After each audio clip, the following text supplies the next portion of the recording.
Keita, Dolores. I don't know what do we call you these days? Because now we're grown. Do we keep our nicknames or do we grow? Keep your nickname. You can call me Keita since that's what you know. Oh, Keita, my CAU sister. Everyone. I got my girl Frisco from the Bay. And this is Smart Love. This is Smart Love Live. I'm super excited. We are at TST Studios and we're doing it big, okay? We ain't got outside of the computer, okay? We are in the building, okay? And this is probably, I would say this is probably like 2 or 3 years in the making. Like Smart Love actually started at TST, but we'll get into that story another time. But tonight, we are going in on very fun topic that's near and dear to my heart, which actually kind of, it's like, I'm speaking to myself when I say this, when I say, are you frustrated with dating? It's not them, it's you. Ooh, hard truth. So this topic, the reason why I say this is so near and dear to me is because there was a time when I was, fresh out of a marriage, just, back in these streets, and I was trying to find love in all the wrong places. Okay. And there was a point I was a serial dater. I kind of took dating as a sport. I used to have my starting five. You know what I'm saying? They was competing to be, what I'm saying, the number one, and that, and it was just like I would go through these periods. I just be like, dating is trash. Like dating is trash. But it wasn't dating. It was the way that I was going about it. Mm-hmm. So that's what our topic is today. For those of you that are new to Smart Love, this is a platform where we discuss all things that are going to lead to happy, healthy, whole relationships, okay? We're learning from our mistakes as well as our triumphs. We're learning from each other's, we're sharing our experiences, and we really dive deep into genuine conversations. So on Necessary, Unnecessary today, y'all talked about keeping it real. Keep it 100. We keeps it 100 on Smart Love, okay? Because the more transparent we are, the more we actually learn about our own issues and things that we need to fix within ourselves, the better human beings we will become. Mm-hmm. So that's what we're all about. So I'm your host. I call myself a dating guru because come on. I cannot. Hey, anybody could do 40 dates and 30 nights. You got that. You 40 did that. Dates in 30. Wait. Add it up. Did you really have 40 dates? Hey, you do what you got to do. There was brunch dates. It was dinner dates. It was gym dates. We went to church. Is this different people? Sometimes it would be this. I would went on multiple dates with. You really have 40 dates, bro, in 1 month. In 1 month, I added it up. I was like, "Oh, you got I've never been a big dater." What? I was outside. How do you have the time and the energy and it's a movie. It's a whole movie. Are you wearing 40 different outfits? Like what is going on? You don't have to if it's not the same person. I listen. You write a book about it now. But look, 40 days and 30 nights. For the book is the movie, all that's coming. But real talk, like I'm forever learning from, like, I learned from each of those experiences. I learned what I liked, what I didn't like. I learned some things about myself. And it was really, a great learning experience for me. So that's why I call myself a dating guru. But I mean, I've hired dating coaches. I've read all the books. I've been to wife school. Wait. Did you say wife school? I've been to wife school. Wait. Yes, I have been to wife school. After I got married. Wait. What is wife school? Wait a minute. Is that you hired a dating coach? Yes. Bro, you could have came to me. Dating divinely. You could have gave you some advice. Okay. No, I didn't know you back when you work in the strip club. Oh, that's where you get all your game. Baby, I give you some advice. You work in the strip club. But I'm just saying, though, for real. But Oh, yeah, wife school. Yeah, wife school is the truth. No, wife school. I can see that. No, white. We need to these schools. Some white people.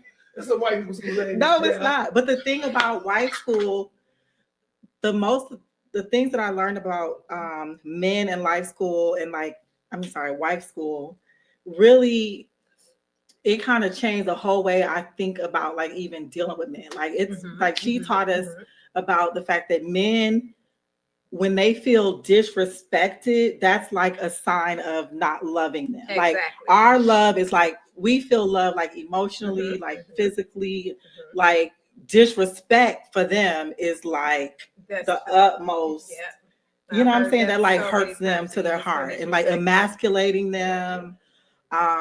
It's I just learned a lot about how to be a better wife. And this was after I got married. So this was after the divorce. I need some more notes. Then this was not working. This when I went to wife school after the divorce. But anyway, wait. You didn't say, you said it was after you were married. Meanwhile, I thought you got married and then you went to school while you were married. No, you got married, divorced, then went to wife school. Because most of the time, do you feel like your divorce has something to do with you? Or was it mutual? Or was it him? I feel like we were young and we had no idea what we were doing, what we were getting into. We were still growing and learning. And so all the things that we're going to talk about today, I felt like had I done all these things before I got married, I would have been in a better situation. I would have picked better. Things would have been better. So tonight's conversation, like we're going to focus on the things that as a single person, and really I say this as a single person, but really this applies to anyone, even if you're in a relationship. I think these are things you should focus on. But these are things that you could focus on that's going to make you a better person, that will ultimately make your relationship happy, healthier, more fulfilling. And Frisco's there, so I don't. She's here to let us know that we're on the right track. I mean, I'm not perfect. You know, I'm just saying I'm very happy though. So we're going to go over like 5 key areas that I feel like you should focus on, such as like self-love, affirmation, acceptance, financial independence. Mental and physical well-being. Your health. Personal growth, having your own hobbies and interests. So these are the areas that are very important for not just single people. I feel like anyone. A relationship with anyone. Exactly. And just like your show, those are things that are necessary. Right. They're not things that you can be like, well, I mean, he can't know these are conversations we have to have. They have to be put on the table in the beginning. Yes. What's your credit score, sir? Do you have any debt? Okay. Oh, no. What's my credit score? What is my credit score looking like? Well, I know my credit score. Now you know your credit score. I know what I got in debt. What you got in debt? Because when we get together, now your debt is my debt, my debt is your debt. We got a lot of debt, so we need to figure out this debt situation again. Okay. So I'm not saying you can't have debt. You know what I mean? Right. Okay. Perfect. But... Okay. Well, before we get to the financial independence. Number one, right. Perfect. But... Okay. Well, before we get to the financial independence, number one, you have to love yourself. Self-love. So the thing about self-love, the reason why it's so important, I feel like I hear some feedback. So I'm gonna, where's the volume here? There we go. Okay. So the reason why self-love and acceptance is so important is you don't want to go into a relationship lacking that. Like if you don't love yourself and you don't value yourself, then you'll be willing to accept less than what you deserve. You know what I'm saying? If you're not authentically proud of who you are and have that confidence that you can like walk into a situation where you know who you are, then you can let someone else define that for you. So let's get into that. Okay. Self-love.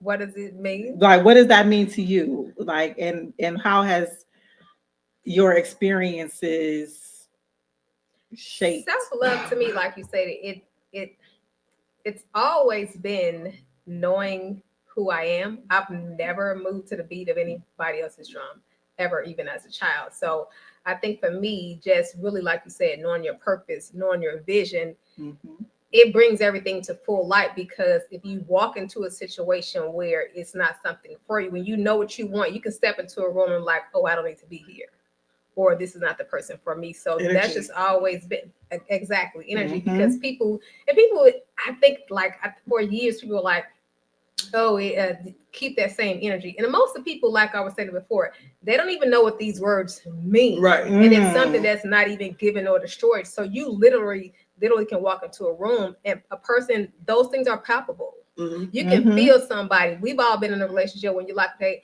what's wrong with you? And they're like, nothing. Like, okay, I hate that. You lying. Like, I know you have an attitude about something. But at the end of the day, like you said, knowing who you are, it makes it easy. So you don't allow people to ascribe their beliefs, their feelings, their attitudes towards you, and you can go through life a little bit easier. And for me, that's always been the main thing, to just be settled in who I am. Love that. I love that. And what about you, Frisco? I know you love yourself, but like, what are some practices or things that you do that like helps you build that confidence and self-love? I think from my mother. My parents always taught me, you walk with your head high. No matter what, you walk with your head high. Always be proud of yourself, no matter what. And they always taught me, being a little Black girl, even though I was more light-skinned, you know what I mean? You're going to have struggles in life. So you have to keep your head high and have that confidence no matter what. My dad always taught me, you're going to get into fights. You know what I mean? You're going to have these type of issues, but no matter what, you keep your head high. So I always just kept that. Even when I walk down the street, I work with a bunch of teenagers, and they would say, Miss Faye, you walk like a boss, or you walk with your head up, or you walk like you about what's the kids like to say, standing on business. And I be looking at them like, what the fuck does that mean? Like standing on business. I just be walking, you know what I'm saying? But I've been told when I walk into a room, there's a certain type of energy I bring. And I never realized that until like the teenagers told me at work, like they pay attention to everything you do. So they would always tell me, like, you carry yourself a certain way. And I'm like, I think that's because my mother and father always drilled that into me. And then I look at my mother. She's dark skinned, and she's a very proud, beautiful. Oh, I used to think my mom was so pretty when she was younger. But yeah, like she was always confident. You know what I mean? My mother don't take no mess. Even now, lady 70 years old, she'll take no mess. I'll be like, oh Lord, you done got her started, y'all. You don't know what, you know what I mean? Like but she's very much a lady. Very opposite of me. Very opposite of me. She's very classy. But she instilled that, like, the value. Like you knew. I was like, you walk in the room like, I'm that. And not even just that. When I would sit down, she no, you need to straighten up your back. Parents don't do that to their kids. You know what I mean? My mom always keep your posture. When you walk with your back straight, your head high, you look forward. Like that's how you that's how you carry yourself. So that's just, I mean, you step in the room with showing people who you are, whether you believe it or not. Because those are the most things people like. Our body language is so, people don't realize that you speak even before you utter a word out of your mouth. And a lot of people don't pay attention to that. So yeah, that's real talk. Okay, so we have a quote from Dr. Brené Brown. I love Dr. Brené Brown. I love her. She says, because true belonging only happens when we present our authentic, imperfect selves to the world. Our sense of belonging can never be greater than our level of self-acceptance. So you have to accept yourself. People who are comfortable with themselves are more likely to attract partners who are equally comfortable with who they are. So self-acceptance reduces dependency, because you're not dependent on this other person to give you love. You have it from within. That makes a relationship more well-balanced and healthy. So that's why that is very, very important. Okay, number 2. Now let's get into these finances. Here we go. Get into these finances. Here we go, baby. Going down the road, baby. you should be focusing on your own financial independence.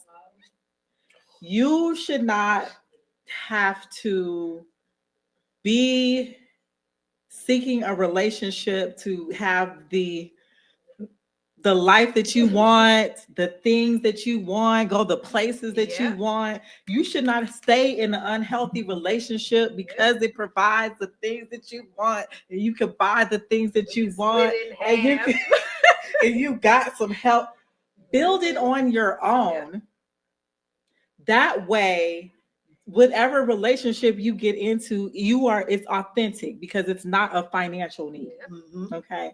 So building your financial independence is going to bring a sense of empowerment. It's going to provide security, and that's going to take that pressure off of the relationship. I agree. Because things can change too. They definitely can change. I mean, because no matter if you come into a relationship, you having your own, they have their own. Let's just say sickness. Right. Anything can change the trajectory of your relationship. So you still have to be able to have your own backbone. Let's just say he can't work or you can't work. You still have to be, especially if you're going into a relationship like that, you got to be able to maintain that finance. Yeah, exactly. You have to, because life is coming at you whether you know it or not. It is. And I remember, like, there was a point in my marriage, and I feel like I thought I was financially independent. I thought I could do what I wanted to do. But there was a time where I was laid off from my job. And my husband at the time, he always like made more money. You know, he was in the streets. Gotcha. You know what I'm saying? So he moved a little different. Right. I was on the W-2. He was on ain't no 99. It ain't with no 1099. Ain't no 99. We just out here. But I remember like just going through things in our relationship, and I was just like, I felt like I couldn't leave. Like I physically could not leave. Yep. Where I'm gonna go. And like I literally had this conversation with myself. I was like, look, I can either leave or I can get me a boyfriend. Lord Jesus, I know, but we know which one you picked, obviously. No. Clearly, which one you pick? Smart love. Which one you pick? Who even gives? Those are not options. That was my option. No, you either leave or get a boyfriend. So you gonna stay with the boyfriend and have another boyfriend so you can afford to leave that boyfriend. I was young. I ain't mad at you, bro. I ain't that young. But no, going back to the financial independence, once I got out of that situation, like that was like I was like heads down. My goal. Because I have a degree. Right, it's crying time. Same here. You know what I'm saying? I got a degree. I got all these skills. I got all this know-how. Like, me and my kids will be straight regardless. And that has been like my driving goal ever since. Like I never want to be financially dependent on a man where I feel like I got to stay in a situation where I'm unhappy because the house in my name, but he paying the mortgage, and my car, no, you know what I'm saying? No, baby, couldn't be me. For us, we didn't even, and just being so mature now and doing the research and having the experience, and like you say, reading books like Brené Brown, I didn't even go to the table asking him, okay, well, what are we going to do with the finances? Who's going to pay this? Who's going to take care of this? And then to come into a relationship where he was like, everything is 50. And don't get me wrong, it's cool if we discuss that, but we just kind of went in as girlfriends, and it was like girlfriend and boyfriend, and then you asked me to marry you. I'm like, oh yeah, I'm in love, but you didn't not have being mature enough to have like, okay, what happens if this? And then what really became a problem is that, again, we're paying 50-50. So then you move someone else in the home with us, a grown man who you're trying to help out, but I'm still so paid. So I'm like, child, let me take another sip of wine. I'm like, wait a minute. Okay, so I really had to go to the Lord Jesus on that one. I really did, because I'm like, look, Lord, okay. And he moved a third party in, child, and they wasn't paying a third of the bill. Wait, and didn't talk to you about this?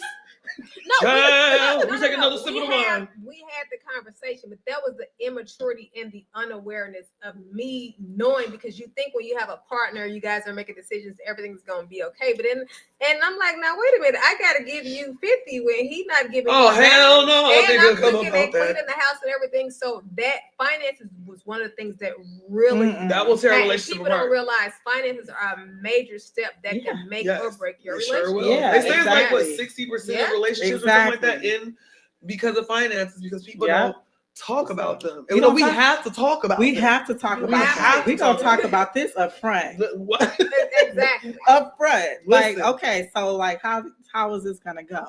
Yeah. I'm actually okay with like keeping my own home even once I get married. Whoa, wait! Like I mean, married. God, damn, what you plan on leaving in 10 years? No. So, like, are you gonna be staying at your own home? I mean, it's there if we need it. So you can go stay there. Out. No.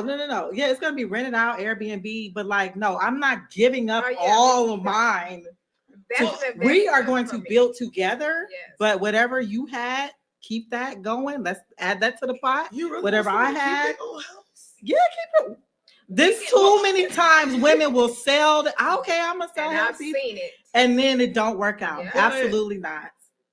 Why not keep your house? Why would you No. Right. So I'm asking. So. The kids, am I gonna live there? Right, the kids aren't born yet, so let's. Who's staying? Oh, I'm having no more kids. What do you mean? No. So okay, let's say you get married. 25, you got a house. Okay, 30. Let's say 30, you got a house. Okay, let's get some sense first. Well, I mean, 25 too early. No, it depends if you popping that thing, man. You might have that house 25. No, I'm talking about to get married. Okay, let's say 25 too early. You're 35. 35. Okay. There we go. 35. Okay. Y'all just got married. Okay. When I got married. Though. See? Yeah, we got that's too early. He wasn't ready. We was ready. I was a good one. Women are always gonna be ready. We're so 35, y'all get married. You come into a relationship with a house. He come in a relationship because y'all had your own house. Okay. Where do we go from here? We don't have no kids yet. We just got married.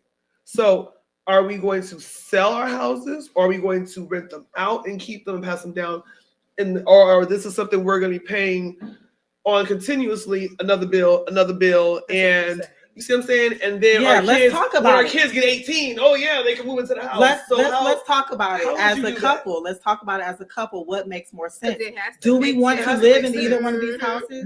Right. Like, okay, well, I'm not selling my house. So if so I'm moving, on it? No, if I'm going to move into your house, then let's rent it out. This is now rental property. Now that makes sense. But it's still mine. Yes. But see, I get now not putting your name on it. Right. No, see that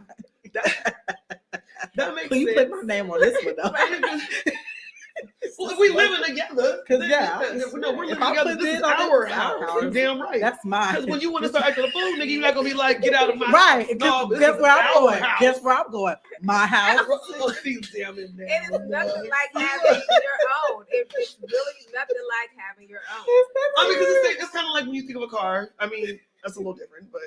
But yeah, that has to be a conversation. It does. If both of you come in, both investing into the property, building into the property, I think the best thing would be to come to the table and say, okay, which house are we going to live in? Right. Or are we going to get another home and rent both of these out? Because even if we're building and you're in a healthy, we have the same values and goals, we need both of these properties to build, and then let's go get another one. So those properties still will stay in the building. Indeed. Yeah. And we'll work it out that way. But if he's like, oh no, you have to leave your house and sell this is not going to work out. Well, I mean, that's a deal breaker.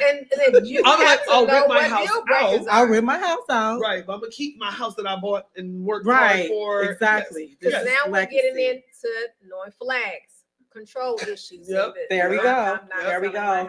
Okay, my boy Tony Robbins says. What Tony Robbins wants? Financial independence is about freedom.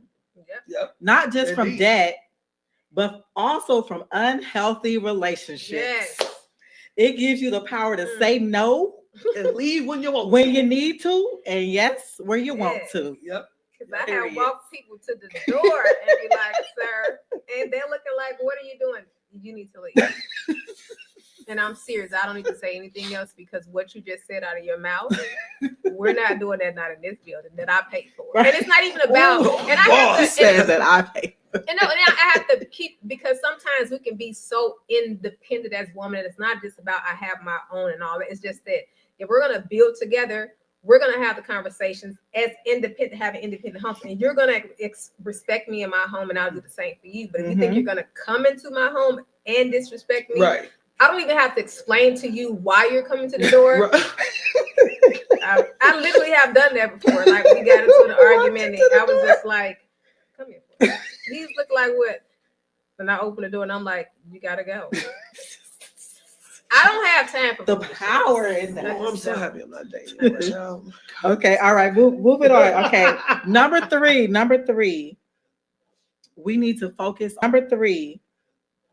We need to focus on our mental and physical health and well-being.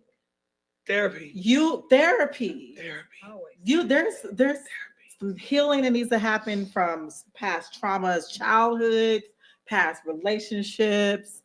Just there's always something like mentally that you can work on that you need to as an individual focus on, for you worried about what everybody else is doing. Your physical health, like being healthy, like what you do to your body now, like this is the body that you're going to have 10 years from now. The way you're eating, taking care of yourself, that's very important. And oftentimes you might get in a relationship, you might get comfortable. You like, baby, I like you the way you are. Right. What you mean you on a diet? You don't need to be on no diet. No, but you know why people do that also? Because they think if she let herself or he or she let themselves go a little bit, ain't nobody else gonna want that. You know what I'm saying? Nah, fuck that. Anybody who loves you and cares for you, who has those same values as you, it's like, okay, baby, all right, we're going to work out today. What are we eating today? You just have the same goals. Again, when you get into people like, oh, you can just let yourself go, we're getting into control, we're getting into manipulation, we're getting into insecurity. You have to jealousy. Be aware of those things. Right. Red flags with people. Right, exactly. And but the thing is, like, this whole focus is like, forget what they're talking about. This is for you. This is something that you're doing for you. This is taking care of your mental health and your well-being. That's for you. It's not for nobody else. Yep. And like, this is the time to do that. When you single, please tell it. That's the best. And especially time. if you want a man with a 6-pack, ladies, go to the gym. Where's yours? Because guess what, the man with the 6-pack? Wow. And sometimes I be confused, like, damn, he got a 6-pack. Why he don't want a girl with a 6-pack? Well, that's a whole. That's a whole comparison. That's a whole nother. And then that's a whole other conversation. No, I know, because those type of men they use their bodies to get insecure women to take care of them. Child. We ain't talking about Child. But you attract what you are. That's true. So, like, be the best person you want to be. I had to learn that the hard way too, because even still, like you said, being responsible for whether it's divorce or breakup or whatever, it's not just solely on them.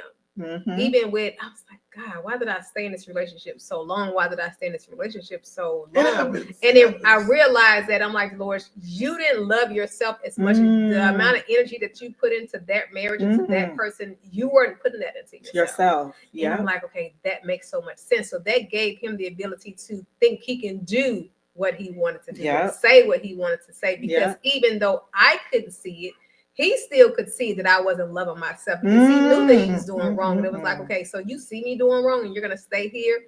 So I had to check you have to really sit down and check yourself and be still and assess your values. Yeah. What do you want? Your mental state, most of all, because that's where it begins. Yeah. What you think about yourself. So depression is. Look. Depression ain't no joke. I had a relationship like that it stressed me out so bad. I lost weight. Mm-hmm. You know what I mean? And it was, I attracted somebody who I thought was Mr. Perfect for me. Mm-hmm. Child, he was the damn devil. did everything you could. Like, I mean, it went as far as I was just so blinded. You know what I mean? And it took almost 2 years, which is that's a long time when you think about it. Of dealing with bullshit. Yeah, 2 years. Oh no. Yeah, 2 years. That was but the you know longest I dealt with what's bullshit. crazy is like we will put up with shit like bullshit with somebody that like either they're meeting like we're physically attracted to them. Like it's something like you said, you thought whatever he presented to you, he was perfect for you. Perfect for you, right? But so we'll like throw out all our rules. We're like all our we be like, I'm like, child, we'll work around those. We'll work around those rough edges. He got potential. Child. So happy I didn't have no children with that man, girl. Girl, I died a serious bullet. So glad I didn't have children. Right, but let a man like not meet like our what we want physically or like have the money or whatever. Oh, we could dog him. He got to follow all the rules. Oh, no, you ain't called me. You ain't let it ring 3 times before. Oh my God. Oh my. But this fool right here, you giving him everything. Right. You know, it's like, what in the hell is wrong with me? Okay, like what's going on? But that's the beauty of awareness. Yeah. And you have to get into, once you become aware of something, then you can't let them best friends shame and guilt get to you, because they will eat you alive. Just don't tell them.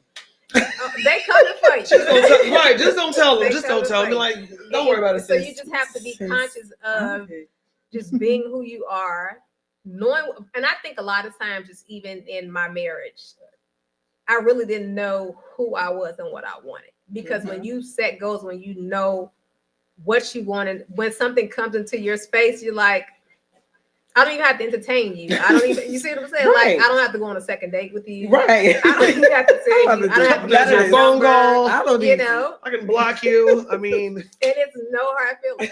So it's just that you really got to know what you want. And it makes life so much easier, because even when you know what you want, there's still going to be things out of your control. So the best thing is knowing what you want, trying to keep the things that you can control in your perimeter. And I think it just makes for a better and successful, more healthy life as an individual before you step into a relationship. Exactly. With someone. So. Exactly. That's it. That's smart love right there.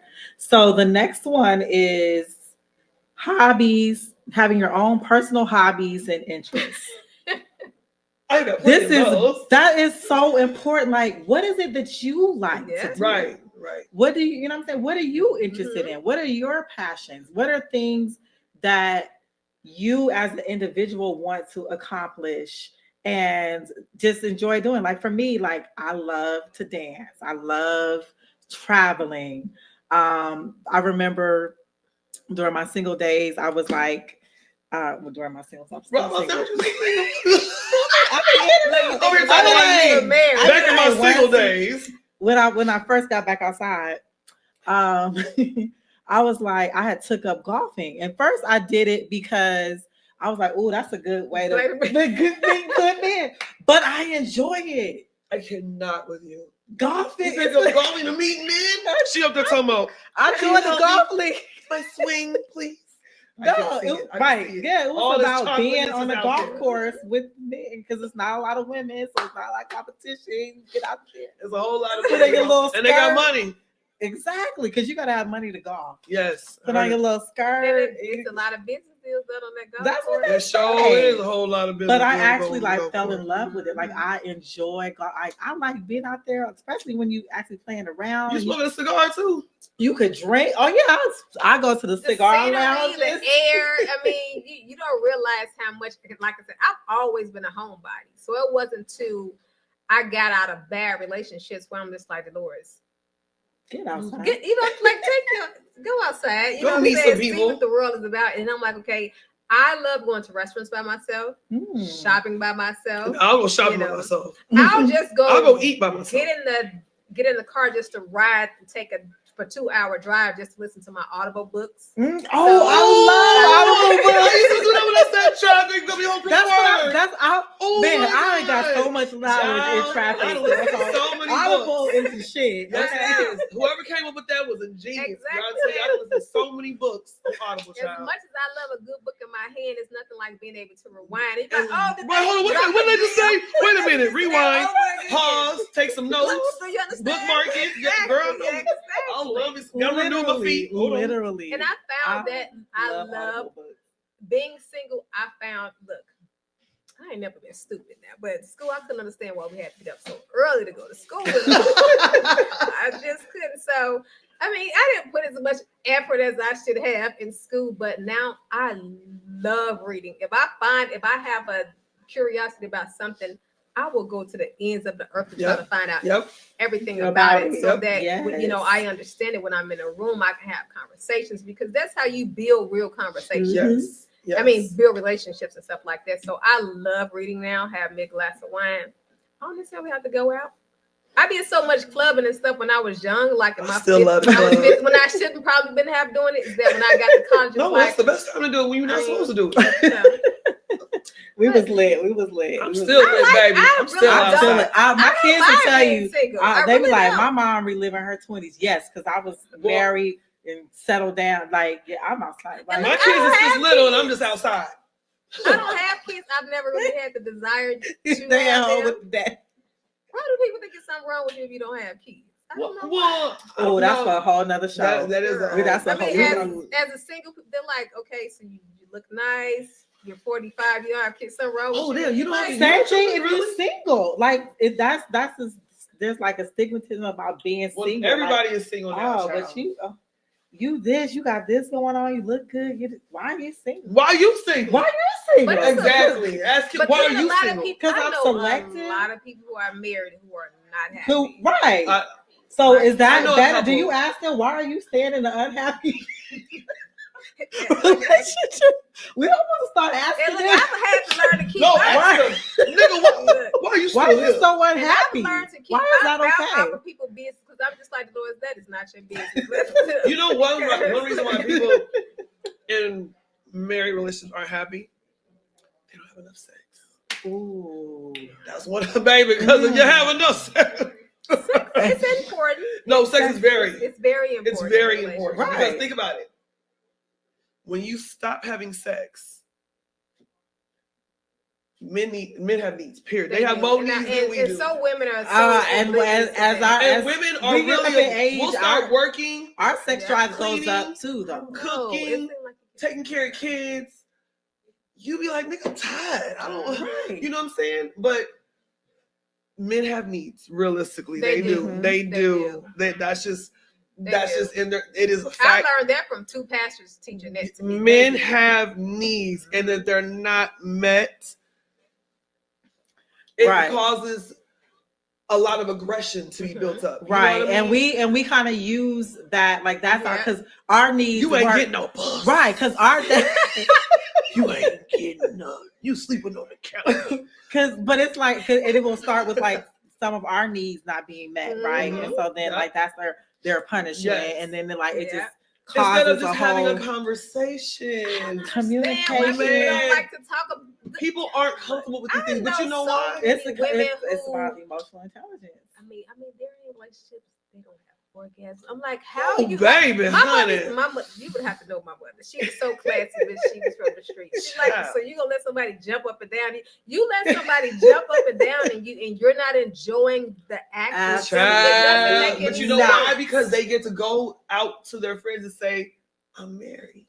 You see what I'm saying? They may not. So they don't get questioned. People look at marriage as like this trophy thing. Like, you have to have been there. You're so special because you're married. It ain't all fucking cracked up. It's not with the right person. Exactly. It is not with the right person. And even when you are with the right person, it's still a lot of work. It's a lot of work. Like the wedding is just a kickoff. Man, fuck the wedding. The wedding is the kickoff party for the real shit. I don't understand why people don't.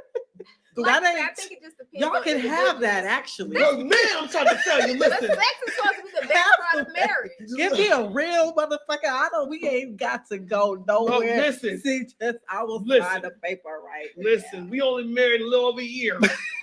And last year, that wedding, listen, I wanted simple.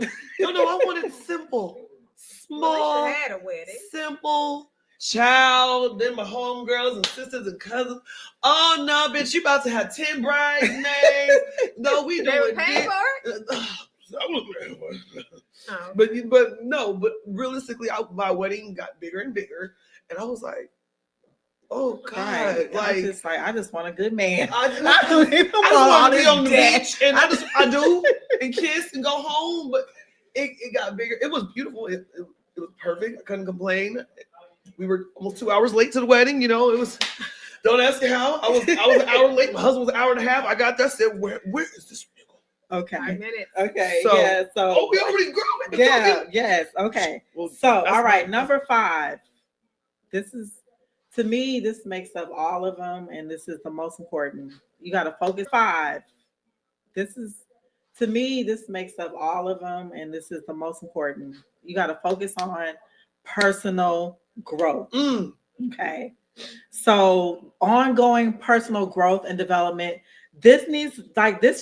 We all to be thriving to grow throughout our lives. I don't care if you're in a relationship, in between a relationship, out of a relationship.